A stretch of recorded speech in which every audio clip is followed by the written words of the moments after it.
Hey everyone, so I know I'm supposed to be an adult and crap, but oh my gosh, the teaser for How to Train Your Dragon is out and it just looks beautiful.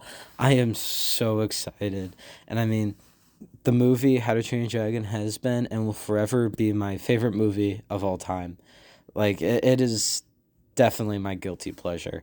So to my surprise to see a live action remake of the first one, I haven't stopped smiling since I saw the first trailer. Like, I saw it when it was leaked, and I'm still smiling. I have no words. And I mean, the franchise within itself is undoubtedly one of the best movies of all time, just cinematically and musically, and I could go on. And just if you didn't get goosebumps seeing Test Drive for the first time, I'm convinced you are AI generated. So, today I kind of just wanted to talk about my thoughts on the teaser. By the tone of my voice, you could probably tell it's probably going to be all over the place. So I have a lot to talk about and I'm really excited. So let's hop right into it. So to start things off, I really want to talk about the design of Toothless.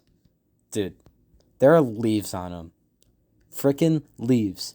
The amount of detail that went into Toothless is just, it's beautiful. And I'm so glad they went this route. This just makes Game of Thrones look like child's play. And a big thing with CGI sometimes it feels obvious and that they are not actually there. Thor Love and Thunder. What was that? Anyways, back to my point. In the footage that is shown, he looks like he's there. Like it's just he's standing next to Hiccup. And it's just beautiful.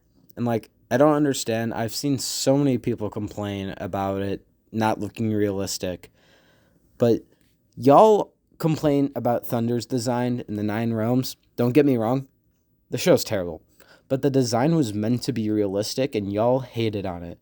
So you guys are just hypocrites. And if you're not one of those people that complained about the realistic design in Nine Realms, I just wanted to ask you, do you really prefer this over this? I am sorry, but if you like this realistic design, you're just wrong. Anyways, Toothless is just perfect, and the rest of the sets, props, and costumes look stunning. Like, look at the scene of the Dragon Arena. Beautiful, and even stoic. Just, It was perfect. Perfect. and yeah, and seeing the original actor, Gerald Butler, come back for the movie is just awesome. And I'm glad they did, but at the same time, Mason Thames seems perfect to play Hiccup. And I think all the actors are going to do great. It's just going to be weird seeing new representations of these characters. Like I'm gonna go in and see Mason Thames talking, but it's like that's not the original Hiccup. But I don't think that's gonna take away from the movie. It's just gonna change the experience of it. And I still think the movie is gonna get be perfect. But it's gonna be weird not having the other original voices because like Hiccup's voice is iconic, you know. So it's just it's gonna be interesting. Now, on a side note, some people are going way too berserk on Nico Parker being Astrid. Like, I think she has potential to do a great job, and I'm willing to give her a chance. And like, I'm not gonna go too much into it. As we've seen in previous movies, and a good example is The Little Mermaid. There have been race swaps just for the attention of it, but there have been times it's been done perfectly. I mean, look at Nick Fury in the MCU. And he was originally white in the comics, but in the MCU they swapped it because of the skill of the actor, and he did an amazing job, and he was the perfect cast for the character. I mean, Nick Fury is Samuel L. Jackson, so y'all are not even giving a chance to Nico Parker, and this is just showing your true colors because like if you're really not even going to give a chance, that just shows your true colors. And I mean, the director of this movie clearly shows that he has a passion for this film. and he made the original ones. Do you think he's gonna swap that just to get attention? No, he actually is. I believe he's putting heart into it, and I believe Nico Parker's gonna do a great job. And I just want to give her a chance. So to sum it up, calm the down. Anyways, that stuff is not fun to talk about. But what I am excited for though, and I pray is done perfectly, is the test drive swing. I swear, play the song and someone near you will recognize this. I dare you. This scene literally makes me wish I had a dragon. And just, I hope they make the scene perfectly. Same goes for other scenes with like Romantic Flight or the Forbidden Friendship scene. From what we've seen, that one looks good, but it's got to be perfect. Like, that scene's iconic. It's like on the original poster. And with those scenes comes the music. And the music in the original is so beautifully done, and it could be arguably be the best movie score of all time. I think it is, at least. And music holds such a key part in a movie, and they did it so well in the original. I hope they do it justice. But I trust that John Powell, the original composer for the original music, will produce peak with his talents. Then another thing I want to bring up is that a lot of people are debating if this movie even has a point of being made because it's just a 1-to-1 remake of the original. Now, I hope they add something new, but like I'd be just as happy if they didn't.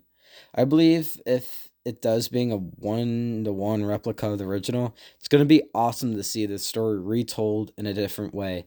It's just like campfire stories where you could be told the same story 10 times, but they are different all at the same time, which is just going to be epic to see with this franchise. And like I said, the original movie is my favorite, and I wish I could see this movie in theaters for the first time again. I am getting that chance with this live action adaptation. It is basically seeing it for the first time. And just, that's priceless. And I think that's why this is going to be my favorite movie of 2025. And the potential of this movie is endless. And just, that's why I'm really excited for it.